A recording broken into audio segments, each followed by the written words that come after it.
13 સદભી સંઘ પ્રકરણ 09 1966 એક દિવસે જગુભાઈની ચિઠ્ઠી આવી કે આવતી ચૂંટણીમાં તળાજા વિભાગમાં કોઈને ઊભા રાખી શકાય તેવું નામ સૂચતું નથી. તમારું નામ મિત્રો સૂચવે છે, અને અમે ઈચ્છીએ છીએ કે તમે ઊભા રહો. સૌરાષ્ટ્ર વખતે અને તે પછી પણ 1-2 વાર મારે ધારાસભા માટે ઊભા રહેવું તેવી સૂચના થયેલી. મને પણ એક વખત મન થયેલું, પણ નાના ભાઈ તે વખતે પથારીવશ હતા, એટલું જ નહીં, ગંભીર માંદગીમાં હતા, આથી મેં છેલ્લી ઘડીએ માંડી વાળેલું. વજુભાઈ, રતુભાઈ ધારાસભામાં તો હતા જ, તેમણે પ્રધાનપદ શોભાવ્યું હતું. રાજકારણમાં ન પડવું તેવું તો મેં કદી માન્યું ન હતું. ઉલટું જે દેશનું રાજકારણ દૂષિત હોય ત્યાં જીવનના બીજા વિભાગોમાં પણ દોષો પેસે તેવી મારી પ્રતીતિ હતી. જોકે ગુજરાતના રાજકારણમાં મારી ધારાસભ્ય તરીકે જરૂર છે એવું તો હું માનતો નહોતો. પણ માગણી સામેથી આવી હતી. તળાજામાં મણાર હતું. તે તાલુકામાં ભાઈ જયવંતસિંહના કામ સાથે હું જોડાવેલો હતો. મણાર લોકશાળા મારફત ત્યાંના અનેક ગામડામાં અમે ઉપયોગી થયા હતા. કુબેરભાઈ તો ગુજરી ગયેલા, પણ પલેવાડ આગેવાનો મારાથી પરિચિત હતા. મને રસ હતો માટે મેં હા લખી જણાવી, અને એ મિત્રોને તે ગમ્યું. દરમિયાનમાં તળાજા માટે એક મુસ્લિમ બહેન ઊભા રહી શકે તેવું બન્યું. મને તો કશી હરકત જ ન હતી. મેં તેમાં સંમતિ આપી, પણ 1-2 દિવસ પછી કરસનભાઈ તથા ભાઈ રતિલાલ આવ્યા, અને મને કહ્યું કે, તમે શિહોરમાં ઊભા રહો એવી દરખાસ્ત લઈને આવ્યા છીએ. કરસનભાઈને હું ઓળખતો હતો, તેઓ સૌરાષ્ટ્ર રાજ્યમાં ધારાસભામાં ગયેલા, સાચા, વ્યવહારદક્ષ કાર્યકર હતા. તાલુકા પંચાયતના પ્રમુખ તરીકેની તેમની કામગીરી નોંધપાત્ર હતી. એમના જેવી ગાંધી વિચાર પ્રત્યેની નિષ્ઠા ગ્રામપ્રદેશમાં કોઈકનામાં જ હોય. રતિલાલ તો જરની જેલમાં મળેલ, તરવરાટવાળા જુવાન. અનિલ, રતિલાલની જોડી. ત્યાં એની જોડે થોડું વાંચું, વાતો કરું, અને મેં તેને ખેતીવાડી વિજ્ઞાનમાં જવા કહ્યું. રતિલાલે સામાન્ય કોલેજ છોડી, ખેતી વિજ્ઞાન પસંદ કર્યું. આગ્રા યુની. માં ખેતી સ્નાતક થયા. તેમને સૌરાષ્ટ્ર રાજ્યમાંથી શિષ્યવૃત્તિ અપાવી, યુ.એસ.એ. માં એમ.એસ. થવા મોકલ્યા. સરસ રીતે ભણી, પાછા આવ્યા ત્યારે, લોકભારતી ઊભી કરવાના અમારા મનમાં વિચારો ચાલતા હતા, એટલે અમારી સાથે 1952માં જોડાયા. બીજા 2-4 કૃષિ સ્નાતકો ગોતી લાવ્યા. નાના ભાઈના અવસાન પછી તેમણે છૂટા થઈ શિહોરના ગ્રામપ્રદેશમાં કામ કરવાનું વિચાર્યું. હું માનું છું કે એમને મારી કામ લેવાની પદ્ધતિ કદાચ નહીં ગમી હોય. કદાચ એટલા માટે કે અમે સાથે તો 1 દસકાથી કામ કરતા જ હતા. પણ આ બાબતમાં કોઈ વિગતે કે મુદ્દાવાર વાત નથી થઈ. તેમની બેચેની હું જોઈ શકતો અને તે દૂર કરવા સૂઝે તે પ્રયત્નો કરતો. છૂટા થઈ, શિહોરમાં કામ કરવાનું વિચાર્યું ત્યારે પણ મેં તેમને સૌરાષ્ટ્ર રચનાત્મક સમિતિ વતી કામ ઉપાડવા સૂચવેલું, પણ તેમને પોતાની આગવી રીતે કામ કરવાનું પસંદ હતું. કરસનભાઈને સારા મદદગાર હતા. એ બંને સાથે આવેલા. મેં તેમને ચોગઠવાળા છગનભાઈ પટેલનું નામ વિચારવા કહ્યું. છગનભાઈ પણ કાબેલ ખેડૂત આગેવાન હતા અને મેં સાંભળેલું કે તેમની ઈચ્છા શિહોરમાંથી ઊભા રહેવાની હતી. કરસનભાઈ રતિલાલ બંનેને શિહોરનો લોકમત જોતાં તે ઠીક નહોતું લાગતું. અને એ પણ જાણ હતી કે એમને જો ન ઊભા રખાય તો કદાચ ખેડૂતોના મતની ગણતરીએ તેઓ સામે ઊભા પણ રહે. પણ તેની મને ચિંતા ન હતી, કારણ કે ખેડૂતોનું કામ અમે પણ વર્ષોથી કર્યું હતું, અને એ વિભાગના ખેડૂતો મને પણ ટેકો આપે તેમ હું માનતો હતો. શિહોરમાં કેટલાક ગામો ગરાસદારોના હતા, અને ગરાસદારોના આગેવાન હરિસિંહભાઈ પણ ઊભા રહેવા ધારે છે તે પણ હું જાણતો હતો. તેઓ ઊભા રહે તો ગરાસદારી ગામોના મતો તેમને મળે. વળી જનસંઘના પણ તેઓ આગેવાન. એટલે એ પક્ષના મતદારો પણ એમને મત આપે. કરસનભાઈ તથા રતિલાલ આ બધા વિચારો કરીને જ મારી પાસે આવ્યા હશે તેમ હું સમજી આ બંનેની સામે જરૂર પડ્યે હું બીજા કોઈ કરતાં વધારે મત મેળવી શકે તેવો તેમનો હિસાબ હશે.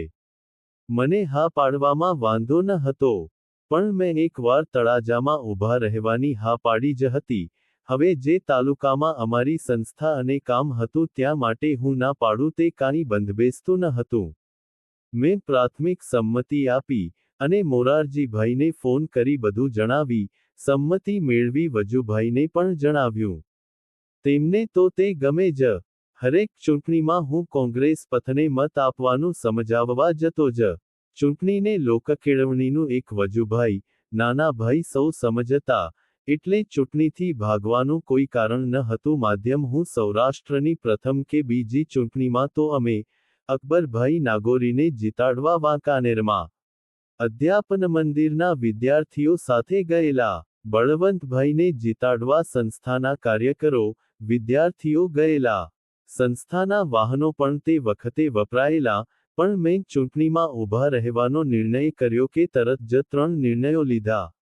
1. ચૂંટણી પ્રચારમાં સંસ્થાનું કોઈ વાહન તો નહીં વપરાય, પણ કોઈ વિદ્યાર્થી પણ મારી ચૂંટણીમાં નહીં આવે. 2. ધારાસભામાં જતી વખતે હું નિયામક નહીં રહું. રાજકીય પક્ષમાં કામ કરનાર શિક્ષણ સંસ્થામાં મુખ્ય હોદ્દા પર હોય તે પ્રણાલી સારી નથી. 3. ધારાસભાનું વેતન હું સંસ્થામાં જમા કરાવીશ અને અનુકૂળતા મુજબ વર્ગો પણ લઈશ. હું ધારાસભામાં ઊભો રહ્યો છું તે જાહેર થતાં કેટલાક શિક્ષકોએ મને કાગળો લખ્યા કે, તમે ઊભા રહ્યા તેથી અમે રાજી થયા છીએ. તમે ચિંતા ન કરતા, અમે તમારું કામ સંભાળી લઈશું. હું એક જાણીતો શિક્ષક, સાહિત્યકાર હતો, અને જિલ્લા શાળા મંડળનો પ્રમુખ રહી ચૂક્યો હતો. એ નાતે સેંકડો શિક્ષકોને મળવાનું, ઉપયોગી થવાનું બન્યું હતું એટલે આવી લાગણી તેમને થાય તે સહજ હતું. પણ મેં જાહેર નિવેદન કરીને સૌ પ્રાથમિક શિક્ષકોનું ધ્યાન દોર્યું કે તેઓ સરકારી નોકરો હતા, અને સરકારી નિયમ મુજબ તેઓ ચૂંટણી પ્રચાર કરી ન શકે. મારા માટે તો કૃપા કરીને ન જ કરે. મારા માટે નોકરશાહીની તટસ્થતા એ લોકશાહીને સફળ કરવા માટેનો એક મજબૂત પાયો હતો. તેને તોડી ન શકાય. આ નિવેદનની ઘણાએ કદર પણ કરી. હું ચૂંટણીમાં ઊભો રહેવાનો છું એ જાણી ઘણા મિત્રોએ મને ખર્ચ માટે નાણાં મોકલ્યા. કાર્યકરો રજા પર ઉતરી જુદા જુદા વિભાગનું કામ સંભાળવા બેઠા. વિદ્યાર્થીઓમાંથી ઘણાએ ખૂબ ઈચ્છા બતાવી.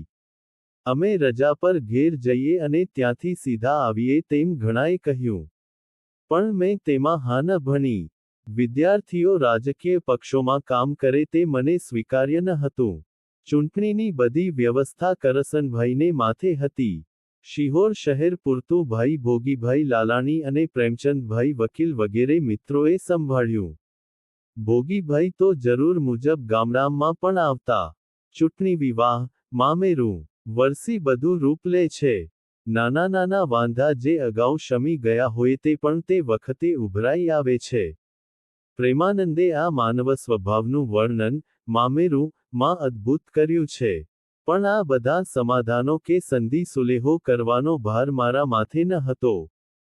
કરસનભાઈ, રતિલાલ આવા ઉભરાઓ શમાવતા.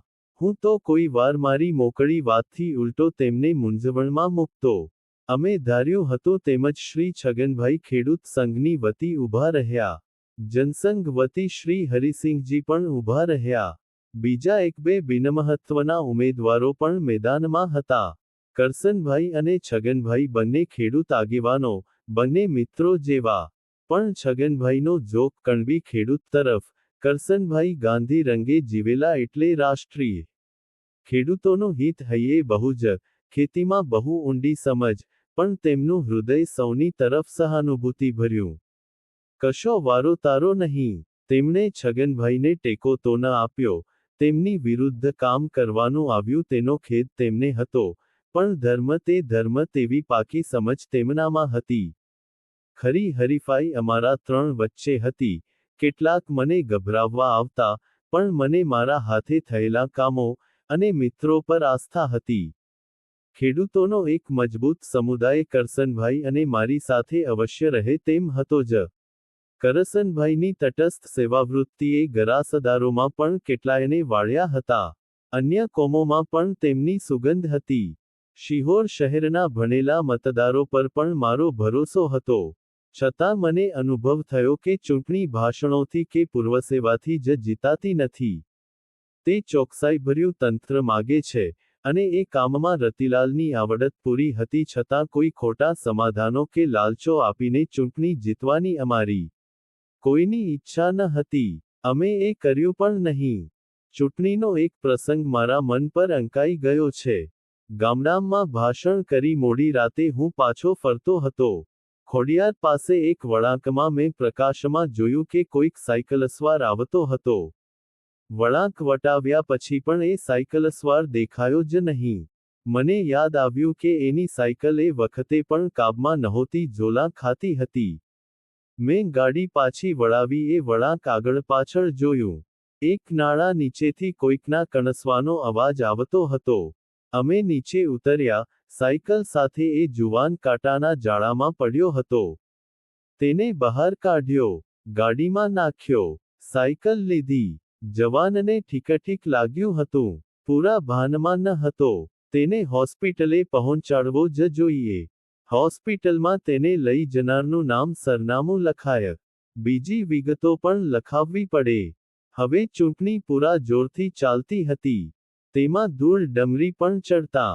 સામાવાળા આ બનાવને કોંગ્રેસની ગાડીએ કરેલ અકસ્માત યુવાનની જિંદગી જોખમમાં એવું કહે પણ ખરા, જાણી જોઈને પણ કહે. 5 દિવસનો મામલો. તેનો ખુલાસો સભાઓમાં કરીએ. તેની કાંઈ અસર થાય તે પહેલાં તો ચૂંટણી પતી ગઈ હોય. જે પક્ષ વતી હું ઊભો હતો તેને કદાચ નુકસાન જાય. હું કાંઈ બહુ મોટી બહુમતીથી જીતું તેવું તો ન હતું. અહીં આ જુવાનની જિંદગી બચાવવાની જરૂર હતી. ત્યાં પક્ષને જીતાડવાની જરૂર હતી. શિયાળાની તે મધરાતે થોડું મનોમંથન ચાલ્યું. પણ મેં નિર્ણય લઈ લીધો. ગાડી ભાવનગર તરફ વાળી જઈ તખ્તસિંહજી હોસ્પિટલમાં દાખલ કરાવ્યો. લાવનાર તરીકે નામ પણ આપ્યું. સદભાગ્યે તેને કોઈ ગંભીર ઈજા નહોતી થઈ, પણ મારી કસોટી તો જરૂર થઈ. ચૂંટણીમાં બધાને હરાવી હું 5,000 મતે જીત્યો. પરિણામ બહાર પડતા ટોળાઓએ મને ઊંચકી લીધો. ચાલવા જ ન દે. ચોકમાં મતદારોને અભિનંદન આપીને ઘેર આવ્યો ત્યારે જોયું તો જબ્બાના પાછલા ભાગમાં કોઈકે ડામર લગાડી દીધો હતો. આનું નામ જ ચૂંટણી. ધારાસભામાં હું 4 વર્ષ રહ્યો તે દરમિયાન સંસ્થાનું કામ તો કરતો જ રહ્યો. મારા વર્ગો અબાધિત રહ્યા, કારણ કે ખરેખર ધારાસભામાં 3 મહિનાથી વધારે સમય આપવાનો હોતો જ નથી. આ 3 મહિનાની હાજરી પણ ફરજિયાત ગણાય નહીં.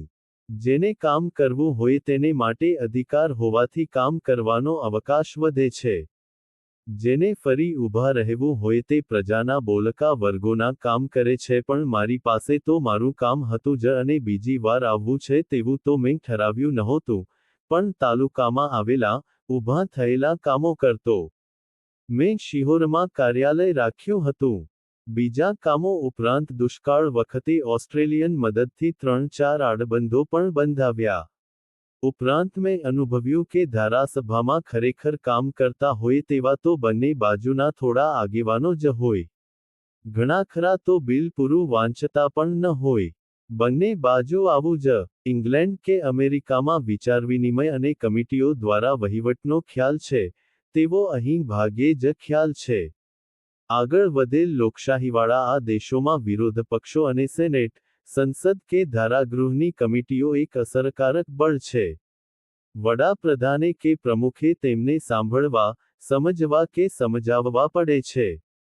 અને તેથી વિરોધ પક્ષ પણ એક સક્રિય, રચનાત્મક બળ તરીકે જીવે અને વિકસે છે. તે રીતે તેનું માનભર્યું સ્થાન છે. એવું ભાગ્યે જ અહીં હતું. હિતેન્દ્રભાઈ વિવેકી માણસ એટલે વિરોધ પક્ષના નેતા ભાઈકાકાનું માન રાખતા, મળવા હળવાનું પણ રાખતા, પણ એ તેમનું વૈયક્તિક વલણ હતું. વિરોધ પક્ષ એક મદદગાર બળ છે. વિરોધ કરીને તે મદદ કરે છે તેવો ખ્યાલ આ દેશની હવામાં જ નથી. તો, શેષ, ની જેમ એવું તો કોને કહેવાનું જ સૂઝે કે. 5મા પરનામ મારા વેરીડાને કહેજો રે પાટુએ ઉઘાડ્યા અંતરદ્વારજી, ઉલેચાવ્યા જેણે ઊંડા ઊંડા આતમના અંધારજી. વિરોધ પક્ષને સાથે રાખવાની નીતિના અભાવની અસર સમય જતાં વિરોધ પક્ષ પર પણ થતી મેં જોઈ છે. નાની નાની વાતોમાં સમય લેવો, પ્રમાણ બહારની ટીકાઓ કરવી, સારી બાબતોમાં પણ વિઘ્નો નાખવા તે સામાન્ય વલણ બંધાઈ ગયું છે. એમાં બહુધા વાંક સત્તાધીશ પક્ષનો હોય છે.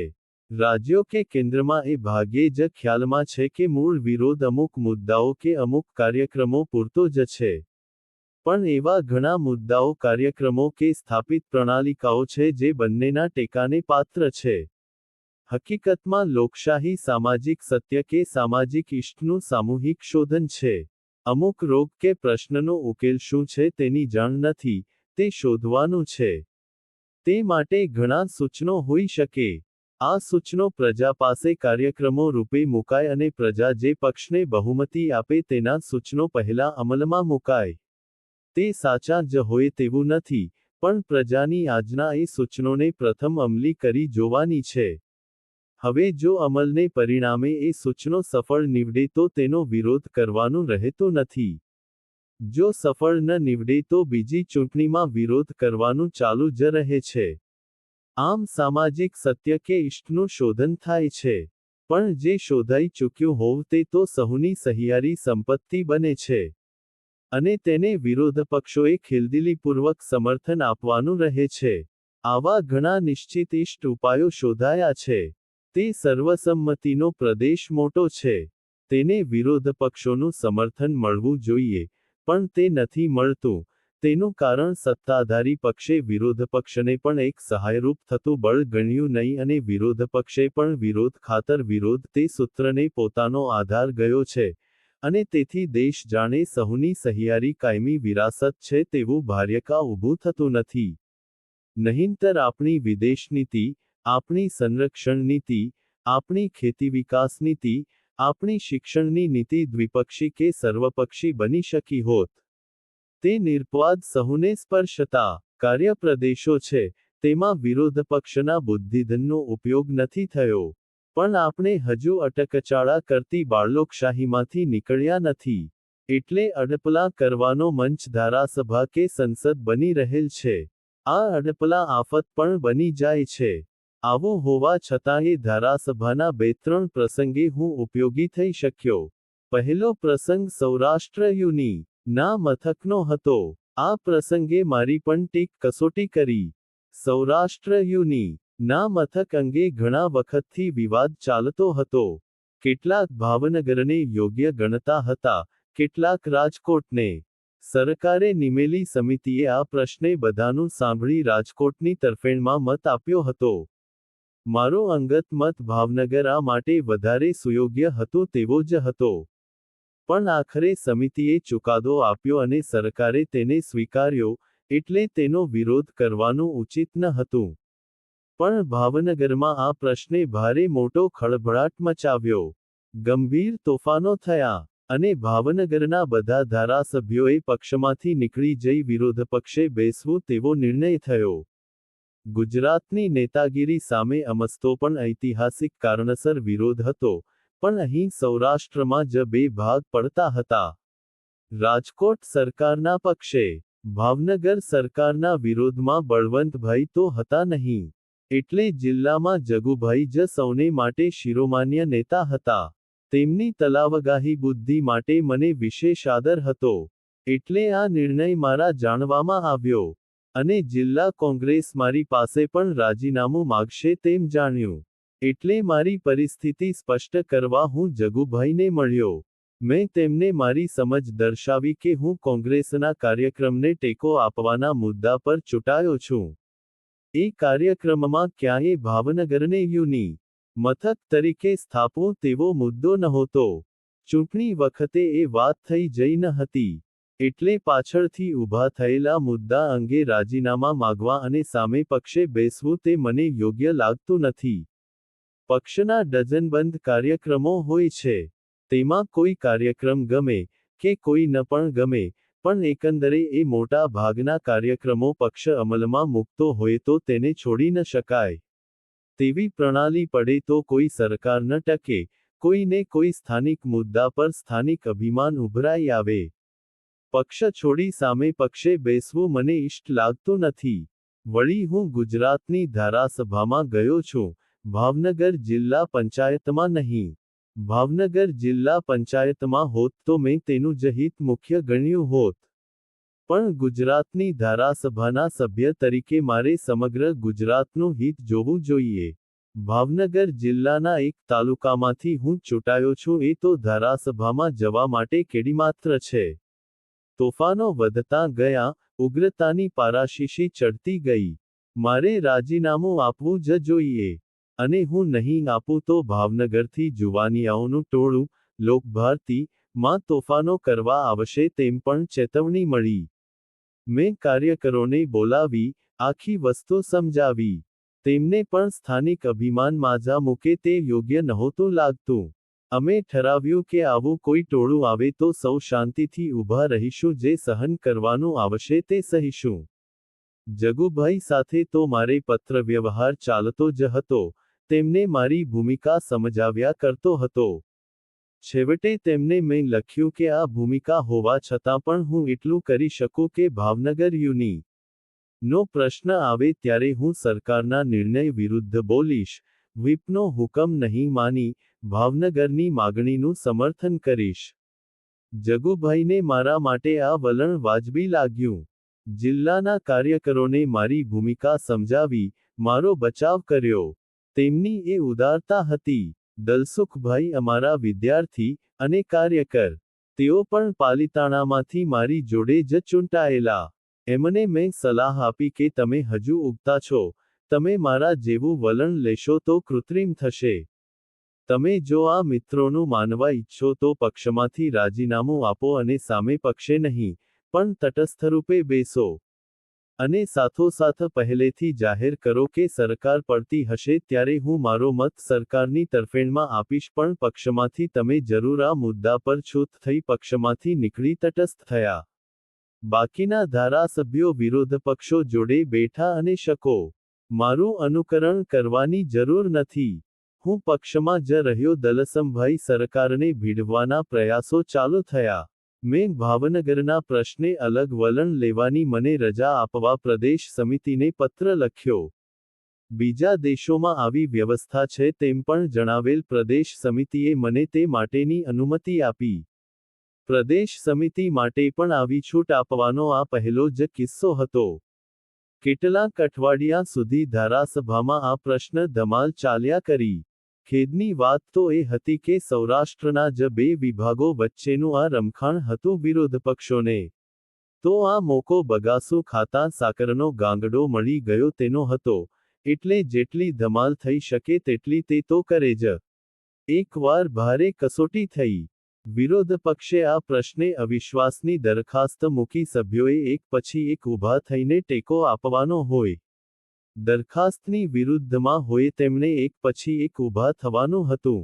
ભાવનગરના ધારાસભ્યોએ તો અવિશ્વાસની દરખાસ્તને ટેકો આપ્યો જ હતો. સરકાર જીવે તો એક મતે જ જીવે તેમ હતી. તે મત હતો દલસુખભાઈનો. તટસ્થ ઉમેદવાર કોને મત આપે છે? બધાના શ્વાસ ઘડીભર થંભી ગયા. દલસુખભાઈનો વારો આવ્યો. ઊભા થયા, ધીરેથી, સ્પષ્ટ સ્વરે દરખાસ્તની વિરુદ્ધ મત આપ્યો. હાઉસ તાળીઓથી ગાજી ઉઠ્યું. સત્તાધારી પક્ષના સભ્યોએ તેમને ઊંચકી લીધા. પણ આમ કાંઈ રોજ ચાલે નહીં, એટલે મેં હિતેન્દ્રભાઈ અને બીજાઓ જોડે મસલતો કરી દરખાસ્ત તૈયાર કરી. 1. ભાવનગરને છાત્રાવાસી યુનિ આપવી. 2. તે યુનિ ની સ્થાપના થાય ત્યાં સુધી ભાવનગરમાં સૌરાષ્ટ્ર યુનિ નું બીજું પ્રાંગણ રહે, તેના ઉપકુલપતિ હોય. મેં સમજાવ્યું કે અમેરિકાની બર્કલી તેમજ બીજી મોટી યુનિ ઓમાં એકથી વધુ કેમ્પસ હોય છે. એ પરંપરાનો અભ્યાસ કરીને આપણે બિલ લાવી શકીએ. હિતેન્દ્રભાઈ બાબુભાઈ સૌને આ દરખાસ્ત ગમી. રાજકોટનું મથક બદલ્યા સિવાય થઈ શકે તે કરવા તેમની તૈયારી હતી. હું અને બાબુભાઈ આ દરખાસ્ત લઈને ભાવનગર ગયા. જગુભાઈને સમજાવ્યા કે છેવટે ભાવનગરને અલગ યુનિ તો મળતી જ હતી. ભાવનગરમાં નાનાભાઈએ છાત્રાવાસનું મહત્વ સમજાવી કેળવણીનો પાયો નાખ્યો.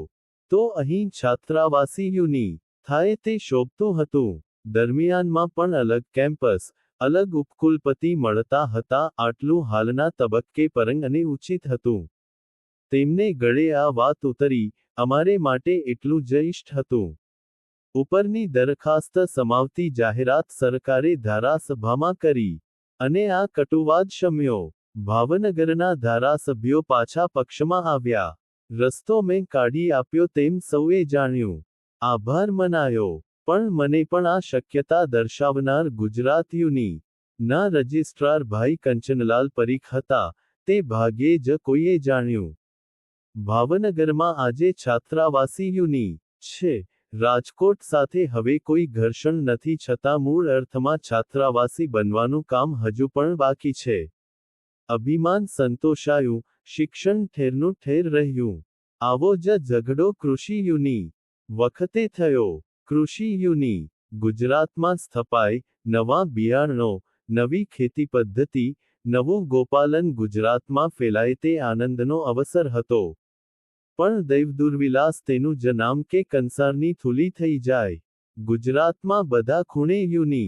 ઓ હતી. માત્ર ઉત્તર ગુજરાતમાં યુનિ. નહોતી. ત્યાંના આગેવાનોની માગણી અને લોકોની લાગણી આ યુનિ. ઉત્તર ગુજરાતમાં થાય તેવું હતું. બીજી બાજુથી ગુજરાતમાં ખેતીવાડીની સદ્ધર કોલેજો નવસારી, આણંદ, જૂનાગઢમાં હતી જ. કેન્દ્રે સૂચવેલ એક્ટના ખરડા મુજબ આ બધી કોલેજોએ નવી યુનિ. માં વિલીન થઈ જવાનું હતું. એટલું જ નહીં, ખેતી શિક્ષણ આપતી હરેક સંસ્થાએ આ કૃષિ યુનિ. ના ભાગ જ બની જવાનું હતું. જોડાણ નહીં વિલીનીકરણ. નામી સદ્ધર કોલેજોને આ ગળે ઉતરાવવું મુશ્કેલ હતું. જૂનાગઢે તો બળવાનો ઝંડો જ ફરકાવ્યો અને રતુભાઈએ તેની નેતાગીરી લીધી. આ કૃષિ યુનિ. જૂનાગઢમાં જ થવી જોઈએ, તે જ ઉત્તમ સ્થાન છે, અને તે ન થાય તો આંદોલન થશે તેવી જાહેરાતો થઈ. મને તો યુનિ. અહીં હોય કે ત્યાં એના આગ્રહો કદી સમજાયા જ નથી. ઉમાશંકરે સારું કહ્યું છે કે યુનિ. એટલે મકાનો બાદ થયા પછી જે રહે તે યુનિ. તો એના અધ્યાપકોમાં છે, સ્થળમાં નથી. ઉત્તમ અધ્યાપકો, ઉત્તમ સંશોધન અને ઉત્તમ શિક્ષણ જ્યાં મળે ત્યાં યુનિ. વિદ્યાર્થી અમદાવાદમાં ભણે કે વડોદરામાં તે મહત્વનું નથી. તે સારું ભણે, તેને ભણવાની સુવિધા હોય તે જરૂરનું છે. વિદ્યાર્થીએ પણ જ્યાં સારા અધ્યાપક હોય ત્યાં જવાનું હોય. આવું અધ્યાપન અમુક જગ્યાએ જ થાય તેવું નથી, પણ સ્થાનિક અભિમાનો હોય છે. જૂના હિસાબો ચૂકવવાના હોય છે. સરકારને ભીડવવાની હોય છે. રાજકારણીઓ માટે આ સવાલો મહત્વના છે. તેમને જો શિક્ષણનું મહત્વ હોત તો યુનિ. ઓની આજની હાલત જ ન હોત. તેના પ્રાંગણો પર તોકાનો ન હોત. લાંબા વેકેશનો ન હોત. પરીક્ષાના ઝંઝાવાતો ન હોત. વિદ્યાર્થી મંડળોના રાજકીય મોરચાઓ ન હોત. કેટલી યુનિ. ઓ આમાંથી બાદ છે, કોઈક જ, કારણ કે તેના વહીવટમાં શિક્ષણને બદલે રાજકારણનું પ્રાધાન્ય છે. કૃષિ યુનિ. પણ આ ચગડોળે ચડી. ઉત્તર ગુજરાતનો દાવો વજૂદવાળો હતો, અને છતાં આ જૂની કોલેજો નવી ઉગતી યુનિ. ના આધિપત્ય નીચે આવે તે જોવાનું હતું. તેમાં પણ મેં બધાને સમજાવી, અલગ અલગ સ્વાયત્ત કેમ્પસવાળો રસ્તો સૂચવ્યો. જૂનાગઢ કેમ્પસ ગણાય, ત્યાંનો વહીવટી વડો સ્થાનિક અધિકારો ભોગવે તે જે અધિકાર આણંદ નવસારીને હોય, અને યુનિ. ના શૈક્ષણિક પ્રશ્નો, નીતિ આ પ્રાંગણ નિયામકોની ત્યાંના વિભાગીય વડાઓની સમિતિઓ વડે થાય. ઘણી ચર્ચાઓના અંતે આ પાયા પર સમાધાન થયું. અને ગુજરાત એક અનિષ્ટ આંદોલનમાંથી બચી ગયું. આના અનુસંધાને જ કૃષિ યુનિ. ના પહેલા કુલપતિ પસંદ કરવાનો સવાલ સરકાર પાસે હતો. ઠાકોરભાઈએ મારું નામ સૂચવ્યું. હિતેન્દ્રભાઈને પણ એ પસંદ હતું તેમ હું સમજ્યો. પ્રશ્ન એવો હતો કે ધારાસભ્ય માટે આવું પદ ગ્રહણ કરવું તે પ્લેસ ઓફ પ્રોફિટ કમાણીનું સ્થાન ગણાય. તે કાળે ચાલતા કાયદા મુજબ એ મુશ્કેલી હતી. એટલે ઠાકોરભાઈએ મને કહ્યું કે અમે 2 લીટીનું બિલ લાવવા ધારીએ છીએ કે કૃષિ વિશ્વવિદ્યાલયના કુલપતિની જગ્યા પ્લેસ ઓફ પ્રોફિટ ગણાય, એટલે તમને નિમવામાં વાંધો નહીં આવે. મેં તેમને સમજાવ્યું કે મને કૃષિયુની આરંભથી સારી રીતે ચાલે તેમાં રસ છે, તેની થોડી આવડત પણ છે. પણ હું ધારાસભ્ય રહીને તે ન કરું. ભલે કાયદા મુજબ એ જરૂરી ન ગણાય. પણ શિક્ષણ વિશે વિચારનાર અને શ્રદ્ધા ધરાવનાર વ્યક્તિ તરીકે મારી દૃઢ માન્યતા છે કે આવી જગ્યાએ હોદ્દો ધરાવનાર વ્યક્તિ રાજકીય પક્ષમાં ન હોય. શિક્ષણ પક્ષના સીધા કે આડકતરા દબાણથી મુક્ત હોવું જોઈએ એ મારી પાયાની નિષ્ઠા છે. આ કારણે તો હું આજે લોકભારતીનો નિયામક નથી રહ્યો. તમે મને કૃષિ વિશ્વવિદ્યાલયમાં મોકલવા ઈચ્છતા હો તો ધારાસભ્ય તરીકે રાજીનામું આપવાની રજા આપો. 2 દિવસ પછી ઠાકોરભાઈ મને કહે, અમે તમને ધારાસભ્ય તરીકે ગુમાવવા તૈયાર નથી. ધારાસભ્ય રહીને પેલું સંભાળો તો જ આ વિચાર કરાય. પે વિવેકથી ના પાડી અને ઠાકોરભાઈએ તેની કદર કરી. ઠાકોરભાઈ વિલક્ષણ પૂર્વજ હતા. ધારાસભામાં મને તેમનો જે પરિચય થયો તેને હું પ્રાપ્તિ ગણું છું. શંકોરભાઈ આખા બોલા, ઠાકોરભાઈ જિદ્દી, ઠાકોરભાઈ આપ ખુદ એમ કહેવાતું. મહાગુજરાતના આંદોલન વખતે તેઓ ગોળીઓ પર કાંઈ કોઈનું નામ નથી લખ્યું હોતું તેવું બોલેલા. એટલે એમની આ છાપ દૃઢ થયેલી. અને તેથી ઘણા તેમનાથી ગભરાતા. ઠાકોરભાઈ સ્પષ્ટભાષી હતા જ, અનાવલા એટલે આખા બોલા હોય જ. પણ તેમનું હૃદય કેટલું સ્વચ્છ હતું. તેઓ કેટલા આમન્યાની સૂઝવાળા, સ્વયંશિસ્તવાળા હતા. તે બહુ ઓછા જાણે છે. જેમને વહીવટ કરવાનો છે તેનામાં તત્કાળ નિર્ણય લેવાનું અને નિર્ણયને અમલમાં મૂકનાર તંત્ર પર પકડ રાખવાનું અનિવાર્ય છે. ઠાકોરભાઈમાં એક અને ત્રેવડ હતી. ગુજરાત કોંગ્રેસને તેઓ ભારે તોફાનો વચ્ચે અકબંધ રાખી શકેલા તેનું કારણ તેમની આ ત્રેવડ હતી. ભલભલા પણ તેમને ચડાવી ન શકતા.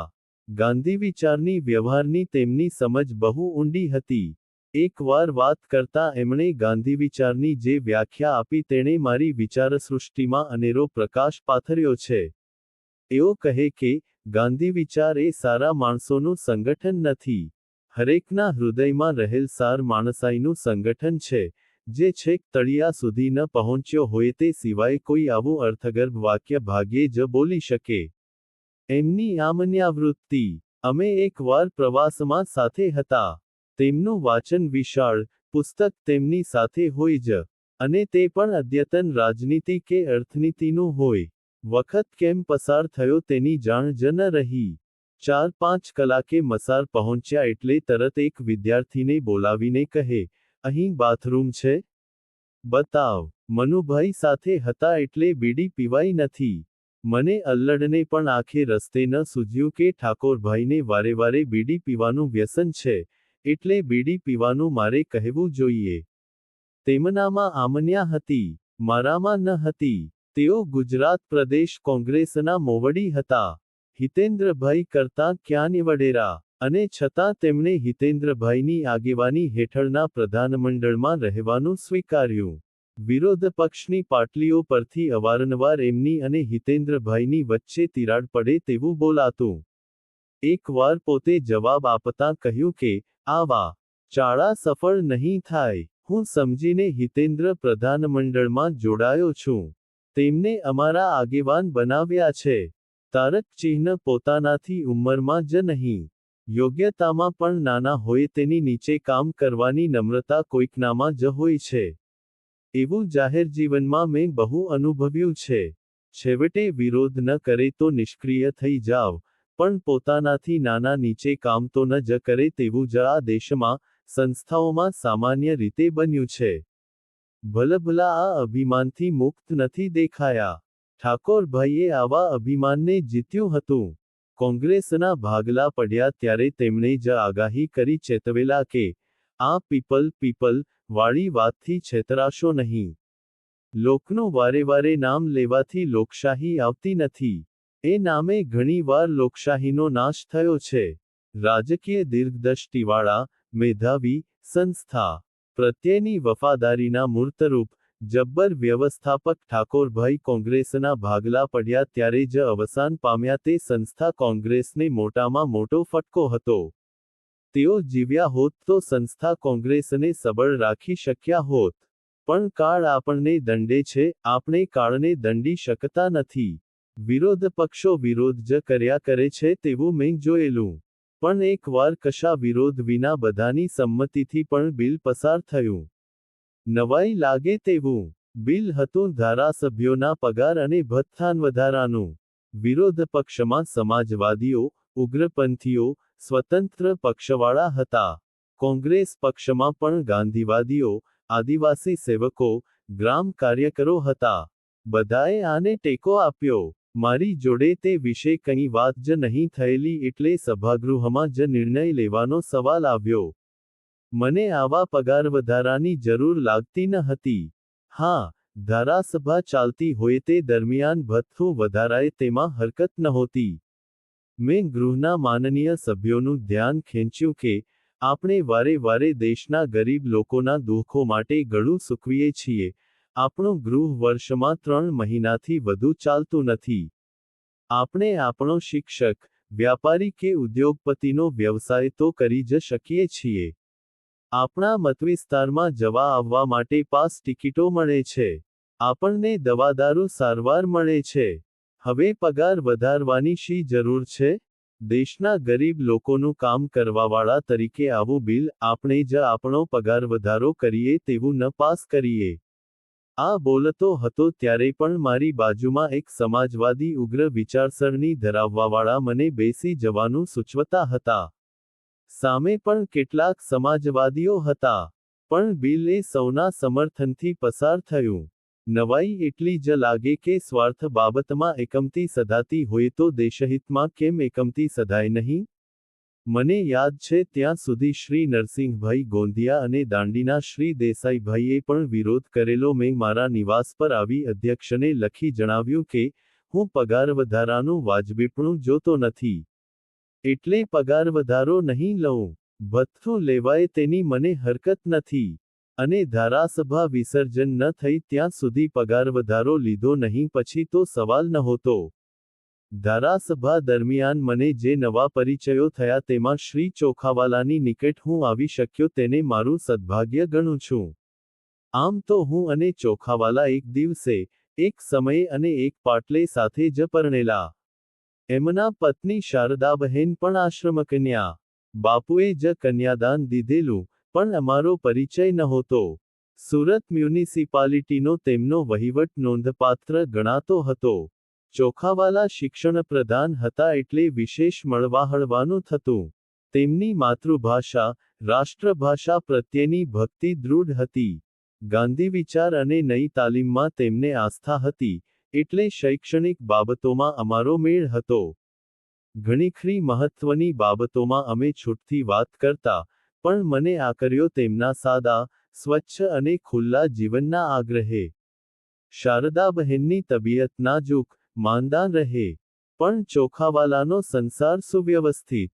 ભારે કામગરા, સ્પષ્ટભાષી, પણ તડફડ ન કરે. સામા માણસને સમજાવે, ન છૂટકે જ તડફડ કરે. મ્યુનિસિપલ વહીવટ તો એમના આંગળાને ટેરવે. કોંગ્રેસના ભાગલા પડ્યા અને તેમણે ઇન્દિરા કોંગ્રેસમાં જવાનું પસંદ કર્યું. તે સરકારમાં પણ તેમણે શિક્ષણ ખાતું સંભાળ્યું ત્યારે પણ અમારા સંબંધ યથાવત સ્નેહાળ રહ્યા. આવું બીજા વિશે બન્યું નથી. વિચારભેદ પછી મનભેદની તિરાડ તો ઊભી થાય જ છે. અમારા સંબંધમાં નાની સરખી તિરાડ પણ ઊભી ન થઈ. તેમાં વધારે યશ ચોખાવાલાને જાય છે.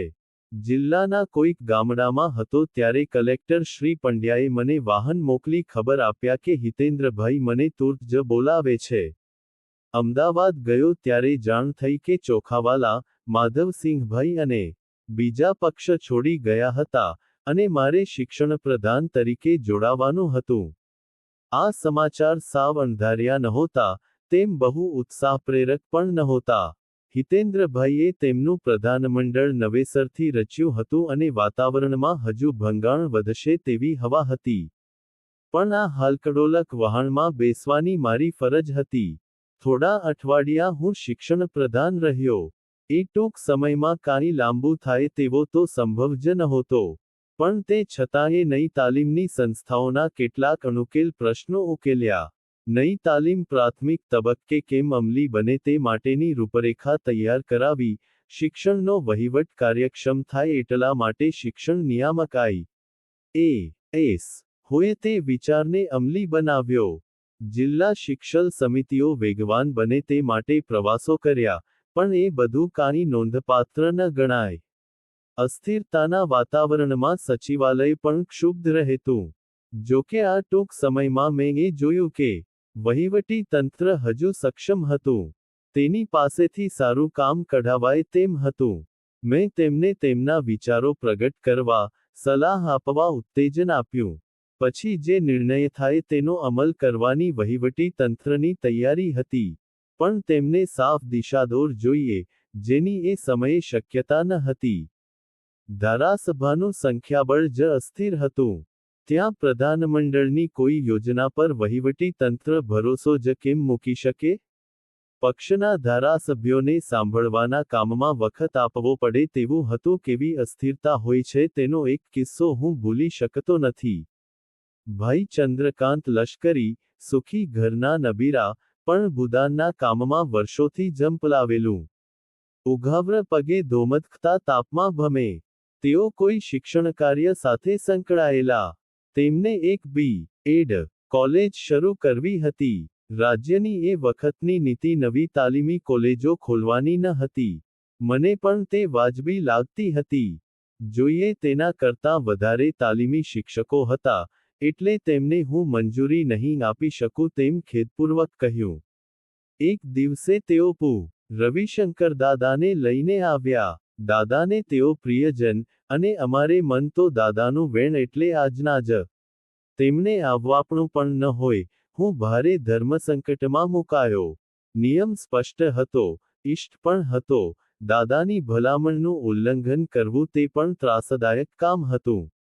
પણ મેં તેમને ફરી આખી વાત સમજાવી અને દુખાતા દિલે મારાથી મંજૂરી નહીં અપાય તેવું કહ્યું. ઘણું કષ્ટ થયું ના પાડતા. પણ એથી વધારે અંતર્દાહ થયો જ્યારે જાણ્યું કે અમારા પછીની ગવર્નર સરકારે એ જ નિયમ બદલી નાખ્યો હતો, અને જેને આવી કોલેજો ખોલવી હોય તેને ખોલવાની છૂટ આપી હતી. અને લશ્કરીની કોલેજ પણ શરૂ થઈ હતી. લશ્કરી મને મળ્યા ત્યારે કહે, તમે ન કર્યું, પણ સામાવાળાએ કર્યું. અમે નજીકના છતાં મેં ન કરી આપ્યું અને ગવર્નર સરકારના સમયમાં થઈ ગયું. એ અંતર્દાહ હજુ શમ્યો નથી. હું મૂર્ખ હતો, શાણો કે અભિમાની? ધારાસભામાં હતો તે અરસામાં જ ઇઝરાયલ જવાનું બન્યું. બીજા વિશ્વયુદ્ધના અનેક ગ્રંથો વાંચેલા અને તેમાં હિટલરે યહૂદીઓ પર જે અત્યાચારો કરેલા તેની વિગતો અને હૃદયને થીજાવી દે તેવા વર્ણનો વિગતે આવે જ. એ પ્રજાની ધૃતિ અને બુદ્ધિમત્તા જોઈને માન થયેલું. તેથી જ ઝેર તો પીધા છે જાણીમાં રેથેન્યુ અને યહૂદી પ્રશ્ન આવ્યો હતો. તેને આગળ લેવા માટે ઇઝરાયલ જવું તેવી ગણતરી ખરી. માત્ર 25 થી 30 લાખ યહૂદીઓએ કેમ વતન મેળવ્યું અને કેમ એ વતન ખીલવ્યું એ આ યુગની 8મી અજાયબી છે. ઇઝરાયલના પહેલા પ્રમુખ ગ્રીમ વિઝમેન જ્યારે ઇંગ્લેન્ડમાં એક અજાણ્યા વૈજ્ઞાનિક હતા. ત્યારે પહેલા વિશ્વયુદ્ધ વખતે તેની એક શોધ માટે બ્રિટન સરકારે કાનિક આપવાની ઈચ્છા જણાવી ત્યારે તેમણે, મારી યહૂદી જાતિને પેલેસ્ટાઇનમાં વસવાનો હક આપો, તેવું માગેલું. તેથી બાલ્ફરે આવી જાહેરાત કરી. અને 2000 વર્ષથી વતનમાંથી હદપાર થયેલા વહુદીઓ ધીમે ધીમે વતનવાસી થયા, અને પોતાનું નાનકડું મુઠ્ઠી જેવડું વતન પાછું મેળવ્યું.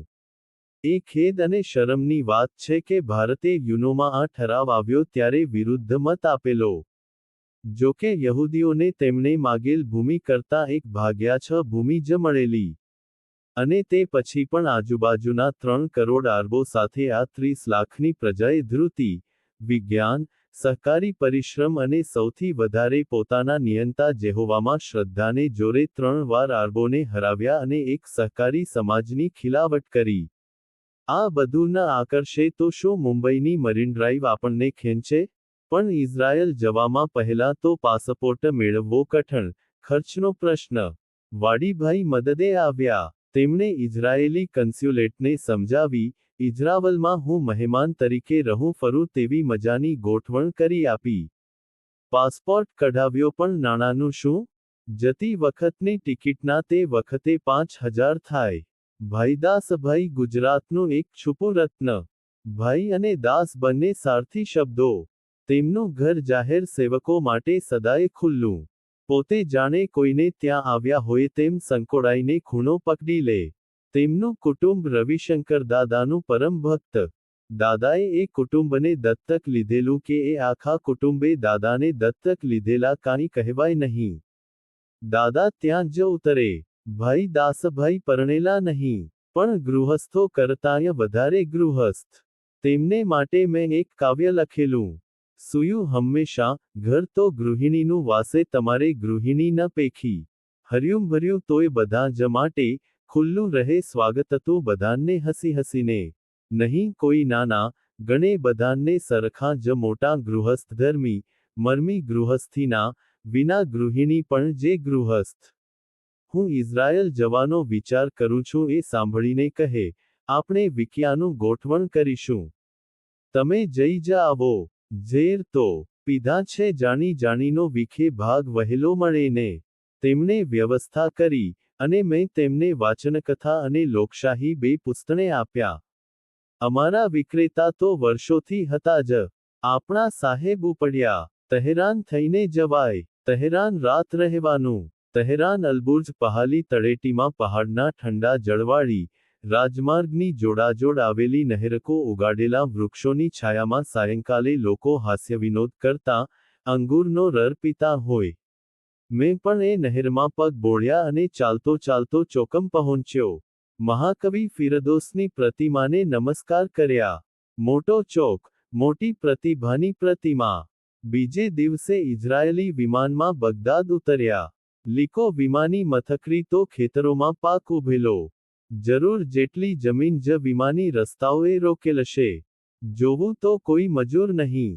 ટેવાયેલી આંખે આજુબાજુ જોયું. કોઈએ કહ્યું, અહીં મજૂર નથી હોતા, સામાન ઊંચકી લ્યો. લોજમાંથી એક બાઈ આવે. તમે મી. પંચોળી? સામાન બહાર લેવા તેણે હાથગાડી આપી અને કહ્યું, વાય. એમ રી એ. માં તમારો ઉતારો રાખ્યો છે. રૂમનો નંબર કહ્યો અને ટેક્સીમાં બેસા.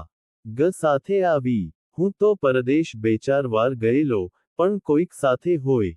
પરભોમ પરભાષ એટલે મૂંઝાઉં ખરો. ફરી પૂછ્યું, ત્યાં બરાબર વ્યવસ્થા હશે ને? થઈ ગઈ છે. હસીને કહે, ઇઝરાયલમાં થસ એટલે થસ. નો એટલે નો. કાલે વિદેશી કચેરીમાં જજો. વ્યવસ્થા તો હતી જ. વ્યવસ્થા. બીજે દિવસે વિદેશી કચેરીમાં ગયો. સત્કારિણીએ વિદેશ સચિવનો રૂમ નંબર બતાવ્યો. સાદું એક માળનું મકાન.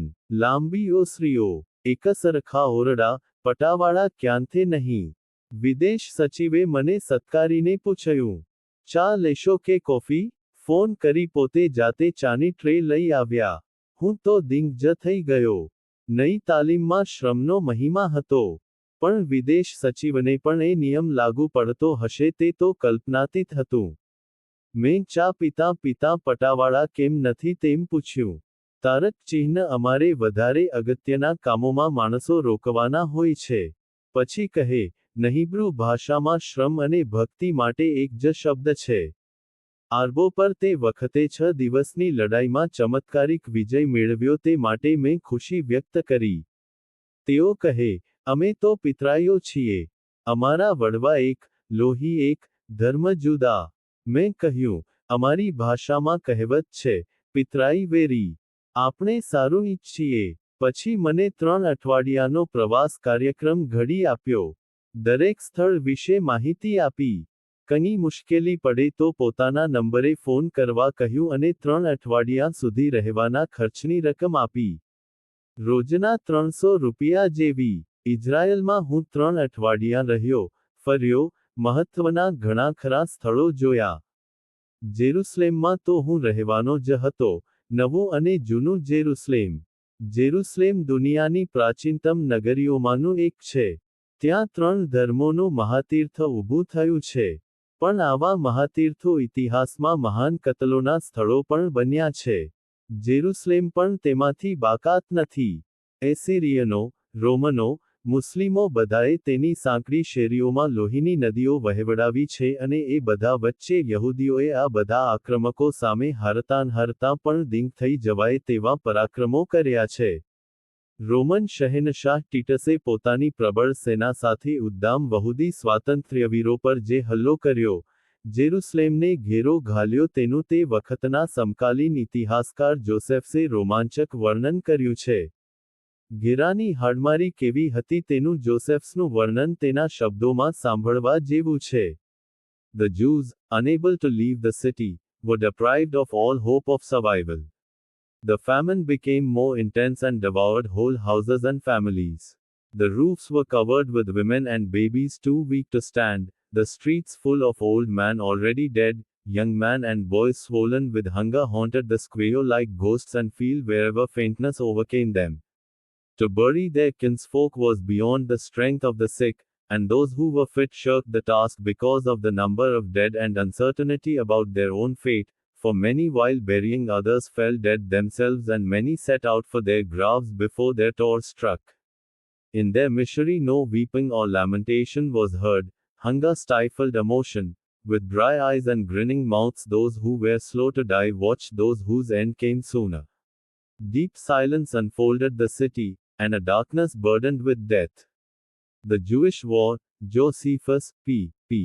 331. ટીટસે જેરુસલેમ લીધું અને હજારો લોકોને કતલ કર્યા.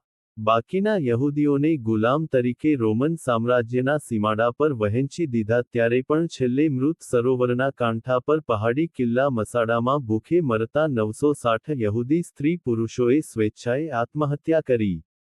તેમાં બાળકો પણ હતા. તેનું જોસેફ્સનું વર્ણન હૃદય કંપાવનારું છે. પણ તે વાંચનારને એટલું સ્પષ્ટ દર્શાવ છે કે યહૂદીઓ એક શહાદતી પ્રજા છે. તેમણે ભાગ્યે જ સુખ જોયું છે અને છતાં, આવતે વરસે જેરુસલેમ, નેક્સ્ટ યર એનો મંત્ર તેઓએ પેઢાનપેઢી રટ્યો છે. આ બહાદુર, સ્વધર્મનિષ્ઠ છતાં વૈજ્ઞાનિક અને પરસ્પર ગંઠાયેલી પ્રજા પાસેથી મને 3 અઠવાડિયામાં જે શિક્ષણ મળ્યું તે કોઈ યુનિવર્સિટી આપી શકત નહીં. જૂના અને નવા જેરુસલેમ વચ્ચે માત્ર એક નાનો વહેડો જ છે. જૂનું કિલ્લેબંધ નગર, નવું બધી સગવડોવાળું, ચોખ્ખું, ભીડ વગરનું શાંત. જ્યાં ઈશુને ક્રૂસ પર ચડાવેલા, ગોળગોથા, ત્યાં મોટું દેવળ છે. બધા ભાવિકો એ રસ્તે પગલે ઈશુને સંભાળે જ. તેના સંજીવની સમા વાક્યો કહે. પણ મને તો દેવળની કાંઈ છાપ ન પડી. કાશી વિશ્વનાથ જેવી અકળામણ ખ્રિસ્તી ધર્મના બધા વાળાઓએ ત્યાં અલગ ચોકા જમાવ્યા છે. પવિત્ર પાણી અને નગદ પૈસાનો વહેવાર. પણ વેલિંગ વોલ આગળ હું દ્રવી ગયો. ખાલી 100-125 ફૂટ ઊંચી હિવાલ, લાંબી તો 500-700 ફૂટ, ઈંટો ક્યાંક ખવાઈ ગઈ છે. તેને માથું અડાડીને યાત્રાળુઓ આંસુથી ભીંજવે. પોતાના પ્રિય મૃત સ્વજનોના ભલા માટે ચિઠ્ઠીઓ તેમાં ભરાવે, અને કહે, હે જેરુસલેમ, તને ભૂલી જાઉં તો મારી જીભ તાળવે ચોંટી જાય, મારો હાથ સુકાઈ જાય. મંદિર તે કાળે કેવડું મોટું હશે તે એક ટકેલી દિવાલ પરથી જ કલ્પું રહ્યું. રોમન શહેનશાહ ટીટસે તેનો નાશ કર્યો ત્યારે માનેલું કે આ પ્રેરણાસ્થાન જતાં યહૂદીઓ નાશ પામશે, પણ તેવું બન્યું નહીં. ટીટસે જેરુસલેમનો કબજો લીધા પછી હતા તે બધા યહૂદીઓને ગુલામ બનાવી સામ્રાજ્યમાં વેરી નાખેલા. પણ હાથ સર્જે છે તે ભાંગી જાય છે, હૃદય સર્જે છે તે ભાંગતું નથી. યહૂદીઓએ જ્યાં હતા ત્યાં હૃદયમાં મંદિર બાંધ્યું અને રોજ નવા વર્ષે રટ્યા કર્યું. Next year in Jerusalem. આવતે વર્ષે જેરુસલેમમાં. આ વેલિંગ વોલ એ પ્રજાની અપૂર્વ શહાદત અને અતૂટ શ્રદ્ધાનું પ્રતીક છે. અને તેવું જ પ્રતીક નવા જેરુસલેમમાં જે યદ-વે-શામ, એટલે હિટલરે કરેલ 60 લાખ યહૂદીઓના નરસત્રનું પ્રતીક. 60 લાખ એટલે 2 સૌરાષ્ટ્ર જેટલા. ત્યાં જે દેશમાં વહુદીઓની કતલ થઈ તેનું નામ, તેનો અખંડ દીવો, કાળી કબરો, કતલ થયેલાની સંખ્યા દેશવાર જણાવી છે. નીચે છે પ્રદર્શન. આ નજરબંધી છાવણીઓ, નરકાગારો બુશનવાલ્ડના. ત્યાં ક્યાંક મૃત્યુની ઘડીએ કરેલી કવિતાઓના પાના પણ છે. નરકાગારના કપડાં, પિંજરા, ત્રાસના ઓજારો, બધું છે. મન ચિંતા, અવસાદ, આક્રોશ, નિરાધારિતા અને ઈશ્વર શરણતાના ભાવોથી ભરાઈ જાય છે. પણ બહાર નીકળીએ ને પાથ ઓફ રાઇચિવસ ન્યાયધર્મીઓનો રાજમાર્ગ જોઈએ. ત્યારે અવસાદ હળવો થાય છે. આ રાજમાર્ગ પર જે વૃક્ષો વાવેલા છે તે યહૂદીઓનો બચાવ કરતા મરેલા વિધર્મીઓના સ્મરણમાં. દરેક વૃક્ષ નીચે આ વિધર્મી મુસ્લિમ, ખ્રિસ્તી હરકોઈના નામ, ટૂંક ઇતિહાસ છે.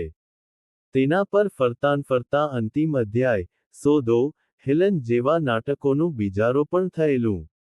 જેરુસલેમમાં હું ત્યારે રોજ જે યદ શામ જાઉં.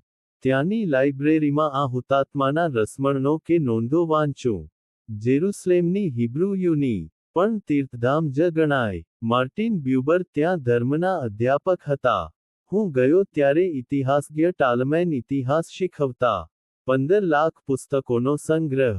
બહાર ચોકમાં સંથરીઓ હોય. ગમે તેની તલાશ કરે. પણ પુસ્તકાલયમાં 800 જણ નિગંતે વાંચે ઉતારા કરે તેવી સગવડ. દરેક જગ્યા પર ટેલિકોન, માત્ર ફોન કરીને પુસ્તક મંગાવી શકે. મદદનીશ ગ્રંથપાલ કહે, તમારે કોઈ પુસ્તક જોવું છે? મને જરા પરીક્ષા કરવાનું મન થયું એટલે કહ્યું, દયાનંદ સરસ્વતીનું સત્યાર્થપ્રકાશ હશે?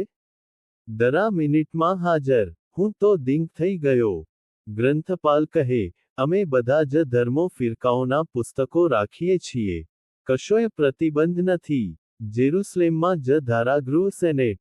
તેમાં બધી જાતિઓને પ્રમાણસરનું પ્રતિનિધિત્વ, એટલે આરબો, દૂજ આવે જ. બહુમતી જગન્નાથનો રથ તેમને કચડી ન શકે. તે થોડા આરબો માટે પણ ધારાગૃહની કામગીરીનું ભાષાંતર અરબીમાં થાય. સિક્કા જોયા, તેના પર અરબી પણ હોય. બધા ધર્મની પાઠશાળાઓને ગ્રાન્ટ મળે. હું બનતા સુધી અરબની ટેક્સીમાં જ બેસો ફરું. તેમને પૂછો કે, કેમ ચાલે છે તમારું? બધા અચૂક કહે, કમાણી સારી છે. શિક્ષણમાં એક યુરોપીય ભાષા અનિવાર્ય. હાથોદ્યોગ પણ હોય જ. પણ અભ્યાસને અંતે યુવકો માટે 2 વર્ષ અને યુવતીઓ માટે 1.5 વર્ષ લશ્કરી તાલીમ ફરજિયાત. તેનું પ્રમાણપત્ર ન બતાવે ત્યાં સુધી કામ ન જ મળે. આથી ખડું લશ્કર ઓછું. સેબેતના દિવસે યહૂદીઓ કામકાજ બંધ રાખે. પોલીસો પણ તે દિવસે ફરજ પર ન હોય, પણ તાલીમ લેનારા યુવક યુવતીઓ તે દિવસે પોલીસની ફરજ બજાવે. અનુભવ દ્વારા તાલીમ. આખું શહેર લગભગ બંધ, પણ આ યુવક યુવતીઓ સગર્વ ચોકી કરતા હોય. ટેલ અવીવ જોયું નવું શહેર એટલે સ્વચ્છતા સુઘડતા સારા. હૈફા બહુ રમણીય. ચિત્તાગોંગની ટેકરીઓ પર પથરાયેલું, નીચે દરિયો ગુગવે. એકર, એક્કો, જ્યાં નેપોલિયન પણ થાકીને પાછો ગયેલો પ્રચંડ દિવાલો 1 અને 2 ગાડા ઉપર ચાલ્યા જાય, તેવો વિશાળ કિલ્લો. આરબો ઘણા. દરિયાકાંઠે ઉપાહારગૃહો. બેઠાં પગ બોળી શકો તેટલો નજીક દરિયો.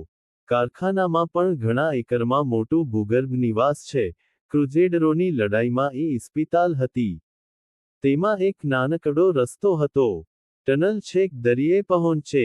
મધ્ય યુગની ખાસ્સી ઝાંખી થાય એકરમાં. દરિયો શાંત. ભરતીઓટ નહીં, એટલે નહાવાની મજા. કશો ભવ નહીં. ચર દિવસ રહ્યો અને નહાવાની મજા લીધી. ત્યાં રહીને ઘણા સમખેતરો ઉબુત્સમાં જતો.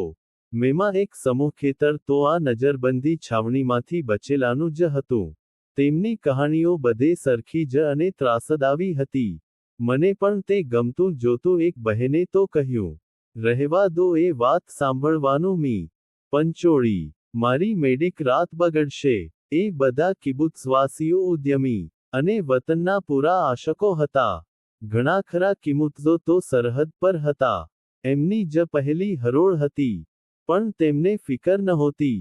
ભાઈઓ પણ પુરુષોને પાણી ચઢાવે તેવી લાગી. કોઈક કિબુત્સમાં હિન્દી જુદીઓ પણ દેખાયા. કિબુત્સમાં બધા કામ કરે, ભોજન કરે. મોટા આલેશાન ભોજનખંડો. રાંધવા માટે મોટા 200 કિલો બટાટા બફાય તેવા કુકરો. 1000-1200 માણસો જમે, પણ શાંતિ, સ્વચ્છતા. ભોજન સામગ્રીની ગાડી ફરે.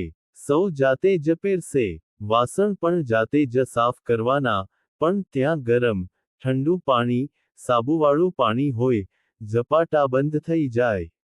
કામ તો બધાને 8-9 કલાક કરવાનું જ, પણ ફરતું ફરતું. કિબુત્ઝીઓના દરેક ટકા સિવાયના બધા કામો બધાને આવડે. એમનો ખ્યાલ શ્રમ વિભાગમાં માણસને કાયમ પૂરી રાખવાનો નહીં. એ અર્થમાં પ્રયોગ અનન્ય ગણાય. યહૂદીઓ ભારે કલ્પનાશીલ પ્રજા. પ્રદેશ તો સાવ વેરાન. 5-7 ઇંચ વરસાદ, ક્યાંક તો 2 ઇંચ જ.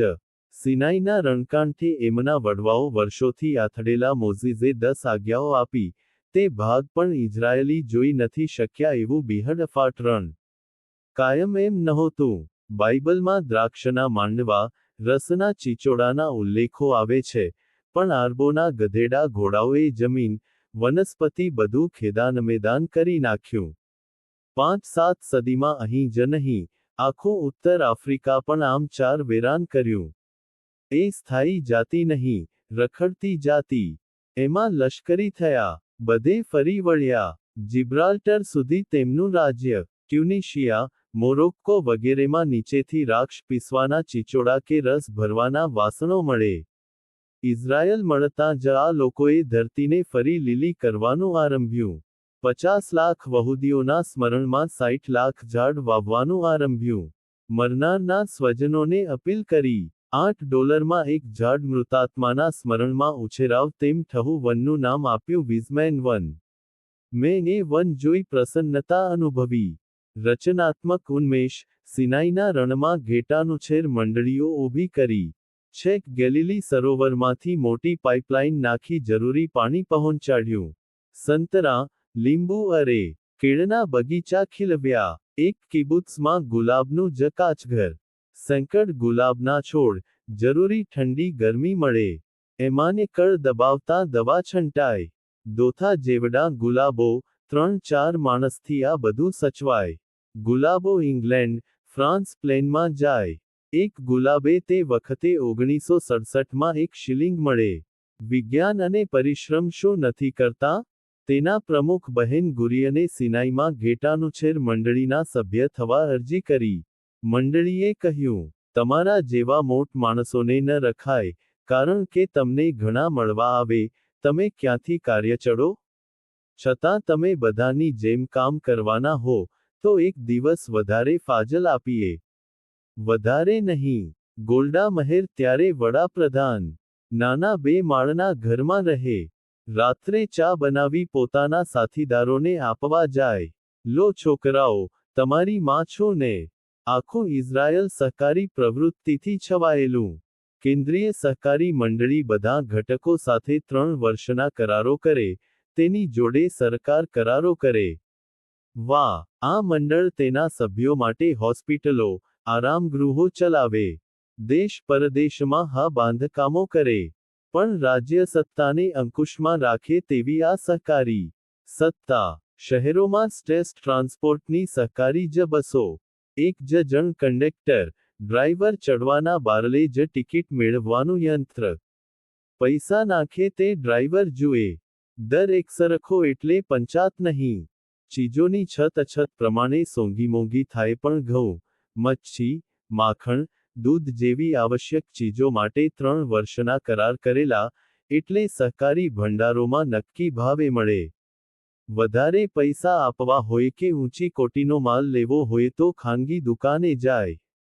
આવક માળખું પહેલી 8 ગણું. ટેક્સ જ એવી રીતે કે આથી આગળ કમાણી ઈ લગભગ થાય જ નહીં. સૌને પોષણ ને રક્ષણ. એક દાક્તરને ત્યાં જમવા ગયેલો. દાક્તર હિન્દી, એમની પત્ની ઈરાકી. જમીને સામાન્ય રિવાજ મુજબ મેં કહ્યું, તમને વાસણ સાફ કરવામાં મદદ 3? બહેન કહે, આભાર, જરૂર નથી, અમે 2 કલાકની બાઈ રાખી છે. દાક્તર ઠીક કમાય છે. દીવાનખાનામાં વાતોમાં જાણ્યું કે 2 કલાક કામ કરવા આવતી બાઈને એ લોકો 500 રૂપિયા જેટલું આપતા હતા. તેના પગનો વીમો ઉતરાવ્યો તે રકમ જુદી. પગનો વીમો? બહા, અમે 4થે માળે રહીએ છીએ. ચડતા ઉતરતા તેનો પગ ભાંગી જાય તો શું? અમે તેનો વીમો ઉતરાવ્યો છે. મારે તો દિંગ જ થવાનું. બેહશીખા યુનિવર્સિટી, ખરા રણની વચ્ચે. મુખ્ય કામ જ ઓછા પાણીએ પાક પકવવાનું સંશોધન. મને તેમના વિશાળ ખેતર પર લઈ ગયા. યુકેલિપ્ટસનું ખેતર, સહરા, ગોબી, આપણું રાજસ્થાન, બધા રણોમાંથી છોડ મંગાવેલા. કોણ ટકે છે, કોણ વિકસે છે, કેમ, ક્યારે તેનું જબ્બર સંશોધન ચાલે. એવું જ બાવળ પર. એમની પાસેથી જ જાણ્યું કે આપણે ત્યાં પણ જોધપુરમાં આવું કામ ચાલે છે. પાછી આવવા નીકળ્યો ત્યારે વિદેશ ખાતાના એક મિત્રે પૂછ્યું, તમે અમારા મુખ્ય નગરોમાં દિવસે રાત્રે ફર્યા હતા ને? હું હૈફા, ટેલસબર્ગ, જેરુસલેમ, એકર, નાઝરેથમાં ફર્યો. રાત્રે તો જેરુસલેમમાં જ ફરી શક્યો. તમે એકલા ફર્યા કે સરકારનો કોઈ માણસ સાથે હતો? એકલો જ હતો. આમ કેમ પૂછવું પડ્યું? તમે મુક્ત રીતે અમારા દેશમાં ફર્યા. ક્યાંવે ભિખારી જોયો? કે ફૂટપાથ પર કોઈને સૂતેલો જોયો? મને તો જોવા નથી મળ્યો. બસ, તમે હિન્દુસ્તાનમાં પાછા જઈને એટલું જ કહેજો કે ઇઝરાયલમાં કોઈ ભીખ માગતું નથી કે કોઈને ફૂટપાથ પર સૂવું પડતું નથી. તો ઘણો આભારી થઈશ. એટલા માટે કે તમારી સરકાર અમારી સાથે રાજકીય સંબંધો બાંધતી નથી, પણ વ્યાપારી સંબંધો પણ બાંધતી નથી. અમે હિન્દુસ્તાનને પોટાશ ખાતરો ત્યાંના બંદરે બીજા કરતાં ઓછા ભાવે આપવા તૈયારી બતાવેલી, પણ ન લીધા. આ જોર્ડન અમારી જોડે ઝઘડે છે, અમે પણ ઝઘડીએ છીએ, પણ અમારું પોટાશ તે લે છે, કારણ કે સસ્તું પડે છે એવું કેમ ન વિચારાય? મેં કહ્યું, હું રાજકીય માણસ નથી, પણ આપણા સંબંધો સારા થાય તેમ જરૂર ઈચ્છું છું. સહકાર, ગોપાલન, પાણીનો વૈજ્ઞાનિક ઉપયોગ, જંગલુછેર થણી બાનને આપણે આ નાનકડા ઇઝરાયલ પાસેથી શીખી શકીએ તેમ છીએ. પણ મઠ પર એવી છાપ છે કે મુસ્લિમ જગતને માઠું ન લાગે માટે આપણે ઇઝરાણ જોડે સંબંધો બાંધતા નથી. હું નથી ધારતો કે આપણે સ્વતંત્ર રીતે વિચારીએ છીએ તેમ કહેવાય. પણ અચંબાની વાત એ છે કે હું ઇઝરાયલથી પાછો આવે પણ ધારાસભાના એક પણ સભ્યે કે એક પણ મંત્રીએ ઇઝરાયલ વિશે જાણર એક પ્રશ્ન સુદ્ધા મને પૂછ્યો નહીં. જાણે ઇઝરાયલ છે જ નહીં.